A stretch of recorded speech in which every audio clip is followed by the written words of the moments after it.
मित्रों, यह संसार, यह विश्व अनेक क्षेत्र और फील्ड के आयामों में फैला हुआ है। जैसे इसमें कुछ मोटे मोटे फील्ड है। जैसे पहला फील्ड हो गया ग्रेविटी का फील्ड। इस फील्ड में ये होगा कि हर एक चीज को कोई चीज अपने तरफ आकर्षित कर रही होगी। जैसे पृथ्वी है, अनेक चीजों को अपने तरफ आकर्षित करती है। तो पृथ्वी का आकर्षण निरंतर है और वो एक क्षेत्र है जहाँ सभी जगहों में सभी तरह आकर्षित करने वाला शक्ति वो मौजूद है। ऐसे मैग्नेटिक फील्ड हो गया जहाँ कोई वस्तु कोई दूसरी वस्तु को अपनी ओर आकर्षित करेगी। मैग्नेट हो गया, वो दूसरे मैग्नेट को अपनी तरफ आकर्षित करता है। धातुओं को, फलाम को अपनी तरफ आकर्षित करता है। तो ऐसी एक शक्ति भी चारों तरफ प्रतिपल मौजूद है। ऐसे इलेक्ट्रोमैग्नेटिक फील्ड होगा जहाँ इलेक्ट्रिकल तरंगें मौजूद होगी और वो तरंगें, वो विचार एक जगह से दूसरे जगह पर मैग्नेटिक फील्ड के थ्रू जाएगा। इलेक्ट्रॉनिक तरंगे, इसमें हमारे वर्ड्स हो गए, साइन हो गए, हमारे भाषा हो गई, ये सब एक जगह से दूसरी जगह पर ट्रांसफ़र होती है। हम इसी इलेक्ट्रोमैग्नेटिक फील्ड के आविष्कार के कारण ही अभी फ़ोन के द्वारा बात कर रहे हैं बहुत दूर लोगों के बीच में।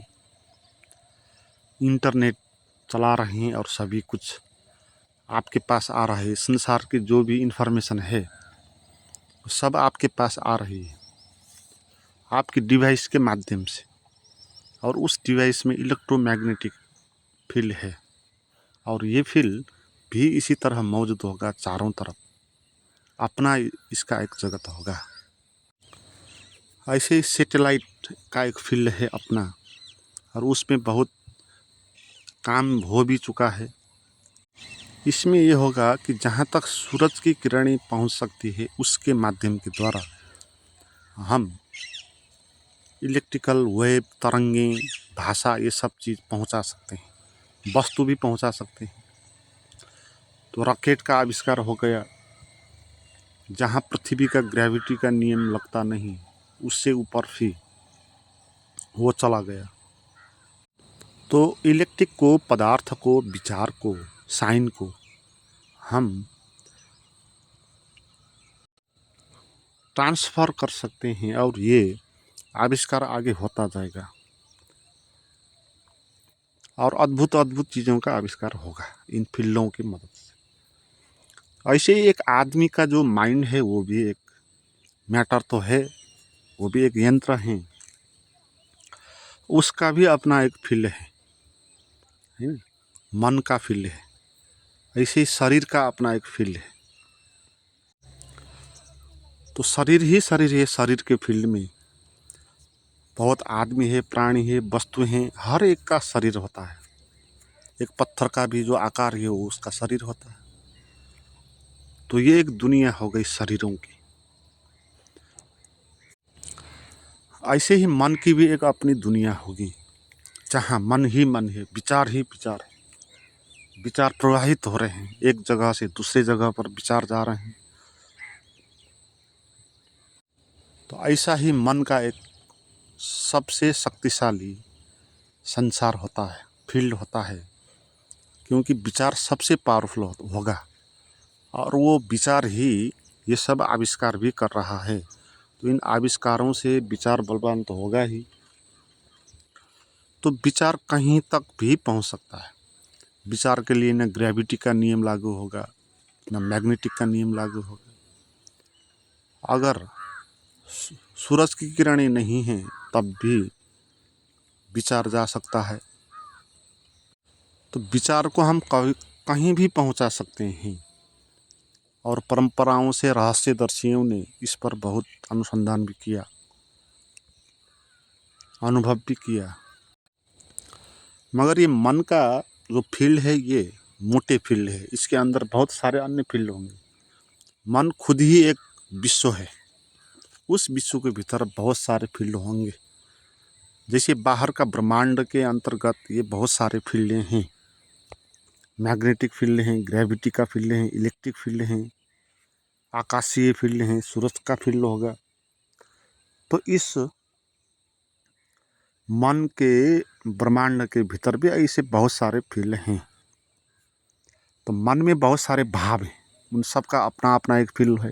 जैसे भय है, तो भय का ऐसा एक अनुभव, भय की ऐसी एक उपस्थिति है, वो चारों तरफ मौजूद है।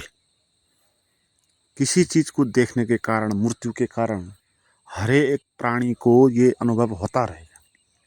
आदमी को हो नहीं, प्राणियों को भी। संकट आ गया, सुरक्षा करना पड़ा तो भयभीत हो जाते हैं हर एक। तो इस भय के जो फील्ड हैं, इसको हम सब अनुभव कर ही रहे होते हैं। ऐसे प्रेम का एक फील्ड होगा, जहाँ पर प्रेम ही प्रेम की दुनिया दिखाई पड़ेगी, जिसको प्रेम का अनुभव होगा। ऐसे वासनाओं के सबके अपनी अपनी अपना अपना एक फील्ड है। काम वासना का अपना एक फील्ड होगा, क्रोध का अपना एक फील्ड होगा। तो इस क्रोध के फील्ड को हम सभी लोग अनुभव करते रहते हैं। मुझसे मैं ही क्रोधित नहीं होता, दूसरा भी क्रोधित होता है, तीसरा भी होता है। तो क्रोध ही क्रोध का संसार है। ऐसे ही एक पागलपन का भी फील्ड होगा, जहाँ पर लोग पागल अनुभव करेंगे और हर एक आदमी उसको अनुभव करेगा। विचारों के जंगल में भटकेगा तो हर एक आदमी पागलपन का अनुभव करेगा। तो उस फील्ड में हम सब लोग जा रहे हैं। मगर इस फील्डों में हम निरंतर होते नहीं। कभी किसी फील्ड में जाते हैं, फिर वापस आते हैं, फिर दूसरी फील्ड में जाते हैं, फिर वापस आते हैं। हमको लगता है ये फील्ड, यही दुनिया है, यही संसार है, इनके पार कुछ नहीं। भय है, प्रेम है, काम वासना है, क्रोध है, कभी कभी शांति भी है, दुख है, कभी कभी हास्य भी है। तो आप जैसी स्थिति में हो, आप उसी फील्ड में जीते हो। ये विज्ञान है जीवन का। आप जैसे हो, आप दुनिया को ऐसा, आप भय में हो तो आपको पूरे ही दुनिया भय ही भय लगेगी, और आपको हर एक आदमी भयभीत लगेगा। मगर आप खुशी हो, प्रसन्न हो, तो आपको हर एक चीज़ प्रसन्न लगेगी। सूरज भी प्रसन्न लगेगा, वृक्ष भी प्रसन्न लगेगा, आदमी भी प्रसन्न लगेगा। तो फील्ड आपको ज़बरदस्ती कोई देता नहीं कि तुम इस फील्ड में जियो। हम जैसे हैं उसी तरह के फील्ड हमको आकर्षित कर देता है। यही लॉ ऑफ अट्रैक्शन है। हमारे भीतर जैसी वृत्ति हैं, हम जिन मोड में हैं, जैसी स्थिति में हम हैं मन की, तो उसी किस्म का संसार क्रिएट होता जाएगा। और बाहर भी हम वही अनुभव करते रहेंगे। हम बीमार हैं तो बाहर जो बीमारी लोग हैं, उनके बीच हमारा संगत होगा, उनसे हमारी बातचीत होगी। हम कमज़ोर हैं तो कमज़ोर लोगों को ही हम आकर्षित करते रहेंगे। हमको लगेगा कि फिर संसार में सभी कमज़ोर हैं। और इसमें ये बात महत्वपूर्ण होगी, क्या जीने के लिए इतने ही फील्ड होते हैं? क्या कोई और भी फील्ड होता है जहाँ हम जी सकते हैं बिना उत्तेजना के, बिना भय के, बिना दुख के? तो क्या ऐसी एक कोई फील्ड हो सकता है? उसी को कहा कि स्पिरिचुअल फील्ड है, वही अध्यात्म है। अध्यात्म सबसे बड़ा फील्ड है, जो सभी जगह है, जहाँ पर भी है उसकी उपस्थिति हर एक जगह है। मगर उस फील्ड को हम अनुभव कर नहीं पा रहे हैं, इसलिए हमको दुख में, क्रोध में जीना पड़ता है, उन फील्डों में जीना पड़ता है, क्योंकि हमको पता नहीं, कभी इसको अनुभव किया नहीं, और कभी अपने आप भी कभी आई नहीं। तो हम तो एक फील्ड से दूसरे फील्ड में, दूसरे से तीसरे में जंप करते रहते हैं, या कहते हैं कोई हमको जंप करवाता रहता है, उसको जीना पड़ता है। तो इसमें बात यह है कि हम इन फील्डों में इतने भूल गए हैं कि अगला कोई अच्छा फील्ड हो सकता है, इसका हम खोज कभी नहीं करते, क्योंकि हम इसी में भूल गए, इसी का रस लेने लग गए। क्रोध है तो क्रोध का रस लेने लग गए, उसको स्वीकार कर लिया। दुख है तो दुख को स्वीकार कर लिया। तो जो स्वीकार करके वहीं बैठेगा, आगे जाना नहीं चाहेगा, तो उसको क्या मिल सकता है आगे का कोई फील्ड? कोई झोपड़ी में रहता है, उसको महल दिया जाए, मगर वो महल में रहना नहीं चाहता, झोपड़ी में ही बैठना चाहता है, तो कोई कुछ नहीं कर सकता। तो इसी तरह हम इसी में रहते हैं। जो भी हमारे सामने फील्ड आते हैं, या हम जैसे मनस्थिति के होते हैं ऐसे ही जो फील्ड आता है, तो उसी में हम जीते हैं। नए फील्ड की कोई खोज नहीं करते, उसका चिंतन नहीं करते, तो इसलिए हमको कभी पता नहीं होता वो फील्ड। मगर इस फील्ड में कैसे कोई रह सकता है? आध्यात्मिक फील्ड में, जो जिस फील्ड में हो उस फील्ड से इसमें कैसे जंप कर सकता है, कैसे छलांग मार सकता है। तो इसके लिए आपको ये समझना होगा, इसका विज्ञान, कि आप जिस मनस्थिति में होते हो संसार में, उसी फील्ड को आप आकर्षित करते हो, व वही फील्ड आपको आकर्षित कर देती है, और आपको उसी में जीना पड़ता है। तो यहाँ पर आपको ये अवसर मिल गया कि आप अगर खुद के मनस्थिति को चेंज कर देते हो, तो फिर आपको वो फील्ड आकर्षित नहीं करेगा, क्योंकि आप जैसे हो उसी किस्म का फील्ड आपको आकर्षित करेगा। तो आप दूसरे हो गए, किसी तरह आपने अपने को बदल दिया, तो फिर वो फील्ड आपको आकर्षित नहीं करेगा, आपको फिर दूसरा फील्ड आकर्षित करेगा। आपको ध्यान में रहने की कला आपको आई, तो सारा आध्यात्मिक फील्ड आपको आकर्षित करेगा, आप अध्यात्म से भर दिए जाओगे। तो आपके हाथ में चाबी है। अगर आप कुछ नशे का सेवन करके बैठना चाहते हो, तो फिर आप नशे की उस दुनिया का अनुभव करेंगे कि नशे खाने लगने के बाद क्या क्या हो जाता है। रंगी बिरंगी अनुभव आप करते रहेंगे उसका। तो उसका एक अपना एक फील्ड है। तो आप चॉइस कर सकते हो। तो चाबी हमारे हाथ में ही है, माननी चाहिए। तो ध्यान का यही शास्त्र होता है कि आप इसको चॉइस करो, ध्यान में बैठने को चॉइस करो। यानी आप अपने मन की स्थिति को बदलने के लिए बैठ जाओ। तो फिर जो आप बाहर अनुभव करते रहे हैं मन के द्वारा, वो अनुभव आप नहीं करेंगे, आप कोई दूसरा ध्यान का अनुभव करेंगे। तो आध्यात्मिक फील्ड को निर्मित करना है। उस फील्ड में प्रवेश करने के लिए जो तैयारी है आपकी, वो करना है। तो उसके लिए आपको ये समझना होगा कि आप जिस तरह बैठेंगे, जैसा आप मानेंगे, आपको उसी किस्म का संसार अनुभव होगा। या आपको वहाँ अमन की स्थिति में रहना होगा।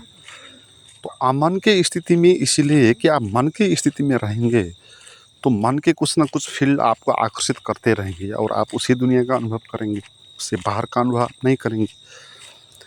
इसलिए मन बिना के रहना है। मन बिना के आप रह सकते हैं, विचार बिना के। तो जैसा विचार आएगा उसी किस्म का संसार आपको आकर्षित करता है। भय का विचार आया मन में, तो भय ही भय का संसार आपको आकर्षित कर देगा। मगर आप कुछ भी विचार आपके मन में नहीं चल रहा, तो इसका अर्थ ये हुआ फिर आपको कोई भी संसार, कोई भी फील्ड आपको आकर्षित नहीं करेगा। तो आप सारे फील्डों से बाहर हो जाएंगे, मन के फील्डों से। तो मन के, पृथ्वी के फील्ड से बाहर का जो अनुभव होगा, वही ध्यान का अनुभव होगा, वही अध्यात्म का अनुभव होगा। और वो अनुभव आपको तभी मिल सकता है जब आप भी इसी के जैसे होंगे, क्योंकि समान चीज़ें ही समान चीज़ को आकर्षित करती है। तो ये है निःशब्द है, निराकार है, बोधमय है, शून्य है। तो आप अगर अमन हो जाएंगे, निर्विचार होंगे, तो आप भी ऐसे ही हो जाएंगे। जहाँ विचार नहीं होगा वहाँ कोई संसार नहीं होगा। पहली बात है, भौतिक संसार तो हो ही नहीं सकता।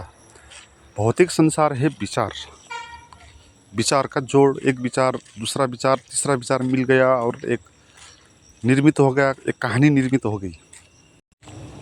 तो विचार ही नहीं चला तो कहानी ही निर्मित नहीं होगी, संसार ही नहीं आएगा। तो आपके मन में मृत्यु के विचार आए तो फिर वही फील्ड आपको आकर्षित करेगा, मृत्यु ही मृत्यु। ऐसे ही लोभ का भी है फील्ड अपना। तो आपके जो मन का लोभ है वो आपको ये कहेगा कि तुम इस तरह ध्यान करो तो भगवान तुमको मिल जाएगा, तो तुम परमात्मा को जान लोगे। तो ये लोभ के द्वारा ऐसा बहुत सारे लोग कर रहे हैं, वो मन के भीतर का अध्यात्म को ढूंढ रहे हैं, जबकि अध्यात्म मन से बाहर है। तो अमन की स्थिति में ही कोई भी फील्ड आपको आकर्षित नहीं करेगा, आप सभी फील्डों से बाहर हो जाएंगे। और अमन की स्थिति में रहने का जो प्रयास है, उसमें आपको जो भी विचार चलेगा उसके पीछे जाना नहीं होगा, है ना। आप विचारों से बच सकते हो, विचारों से आपको बचना होगा और निर्विचार के साथ रहना होगा, है ना। आपको ये कहना होगा कि कोई भी विचार से मेरा कोई लेना देना नहीं है, न उनसे मैं दुश्मनी करना चाहता हूँ, न उनका समर्थन करना चाहता हूँ। तो अभी वो अपने जगह पर है, विचार ठीक है, भाव जैसे हैं ठीक हैं। मैं जो भी निर्विचार है मेरे भीतर, उसका एक फील्ड है, तो उस फील्ड में जाना चाहता हूँ, प्रवेश करना चाहता हूँ। तो इस तरह निर्णय करके आप बैठेंगे तो फिर विचार चलेंगे तो भी आपको नीचे नहीं ले जाएंगे, क्योंकि आप विचारों से कुछ आपकी आशा नहीं है अभी। तो विचार आपके लिए सामान्य हो जाएंगे। क्रोध का विचार आएगा तो भी सामान्य हो जाएगा, क्योंकि आपके विचारों से ही लेना देना नहीं। चाहे क्रोध का विचार हो, चाहे सफलता का हो, चाहे असफलता का हो, तो ही विचारों का जो फील्ड है वो आपको आकर्षित कर नहीं पाएगा, और उतना उतना आप उस फील्डों से बाहर आएंगे और निर्विचार की फील्ड में आप प्रवेश करेंगे। तो फिर वो अपना एक फील्ड है और वही आपको अनुभव होगा। बोधमय शून्य में इसका अनुभव आप करते रहें।